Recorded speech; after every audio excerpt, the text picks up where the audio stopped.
Of a three. I'm glad you guys are here. A few things about what you saw over. First of all, you can see this guy. He's an Arab. You see any bullets on him? No bullets. Why? Because we do not shoot people that do not hurt us. Okay?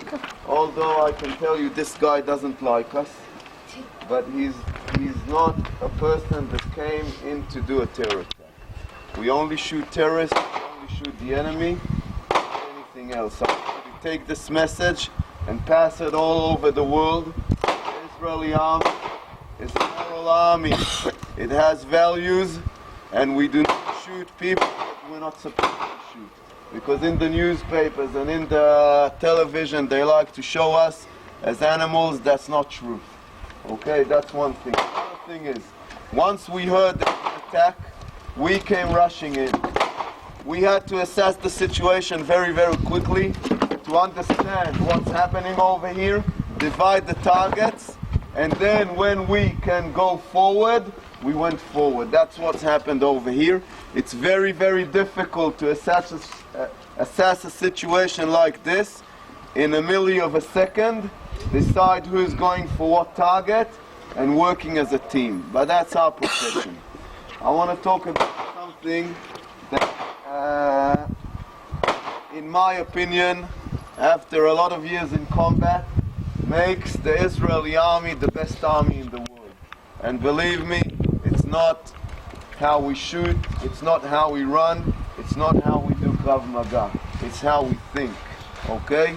And what do I mean by that? The mindset of the Israeli soldier is different. We have families, we have wives, we have kids. But when we come into a scene like this, we do not think of our wives, and we do not think of our kids. We only think of one thing. And the one thing is not to kill.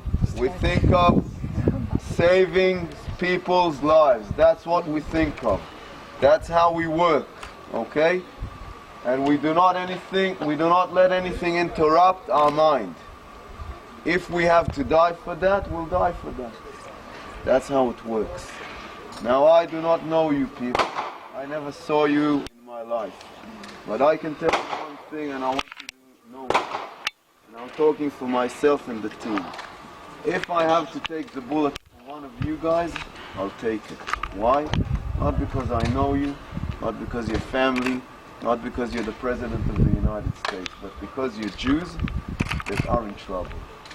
And our mission is to save you. This is the mindset of the Israeli soldier.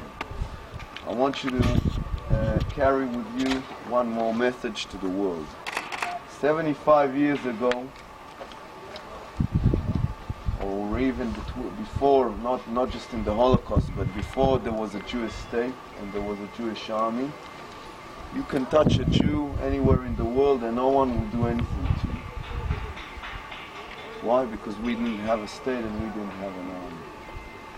But since the Jewish people have a state, and since we have an army, and since we have the best security forces in the world, not a single person in the whole world can touch a Jew anywhere in the world. Not in the States, not in Europe, not in Africa, not in South America, not in Australia, without paying for them. The long arm of the Israeli security forces will be there to make sure he doesn't do it ever again. And that's a message that I want you to carry out from here, that this country is your country like it's my country. And you have to know that if you're ever in trouble, you have someone to come to. I'm going to hand you back to